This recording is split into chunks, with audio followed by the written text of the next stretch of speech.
Most high, omnipotent, good Lord, to thee be ceaseless praise outpoured, and blessing without measure. From thee alone all creatures came, no one is worthy thee to name.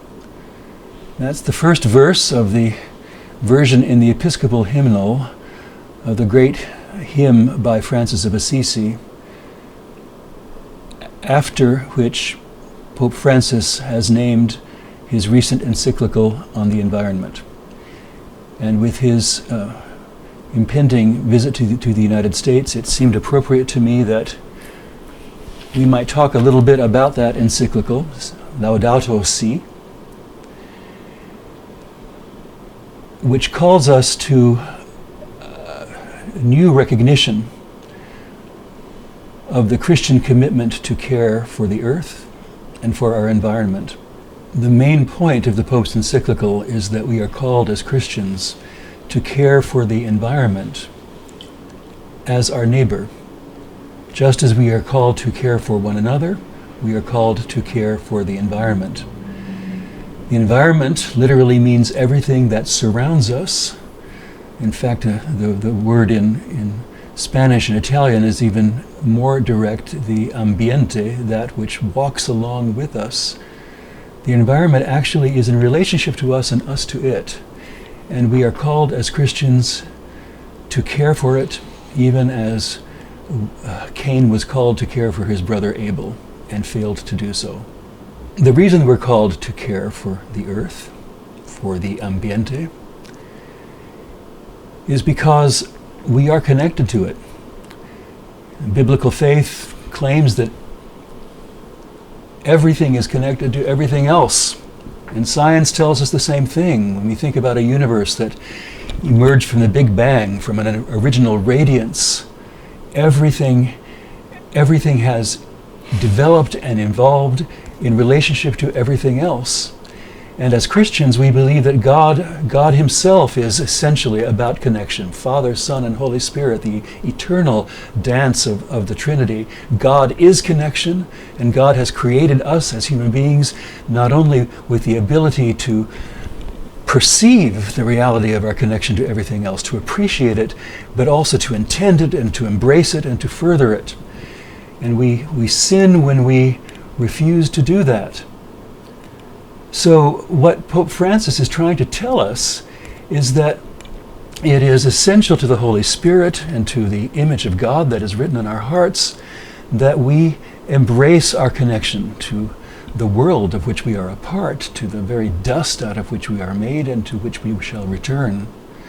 But we would mistake his message if we don't also realize that for him it's a two-way street.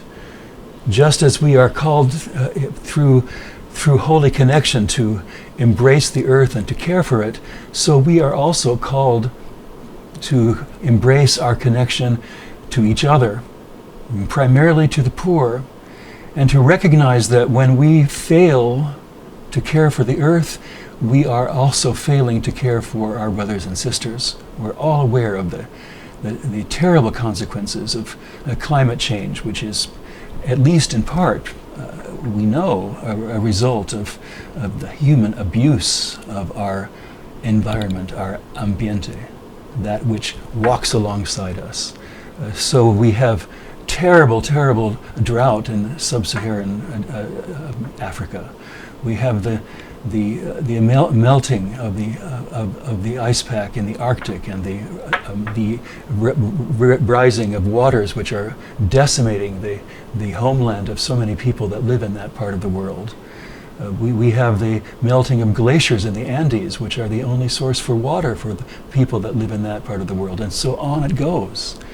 So that is how our abuse of the environment disturbs the human economy on the macro level. But it's also true locally, as we fail to recognize the relationship between how we farm and how we eat. We create food deserts in our urban centers. We eat badly, we see a rise of diabetes, infant mortality, obesity. These are all problems that are interconnected and related to the ways in which we proceed with our lives as if they had nothing to do with other people and nothing to do with our care for the world as a whole. So let us heed the call of the Bishop of Rome, Pope Francis, who is calling us to understand that everything that we do and everything that we are is interconnected, and it is not only a matter of political expediency or economic expediency for us to pay attention to that, but it's a spiritual matter. We can only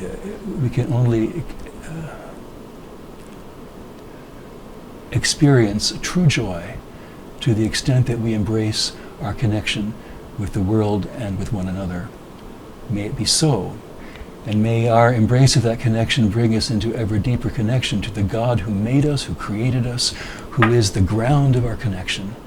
May he be praised, in the words of Francis.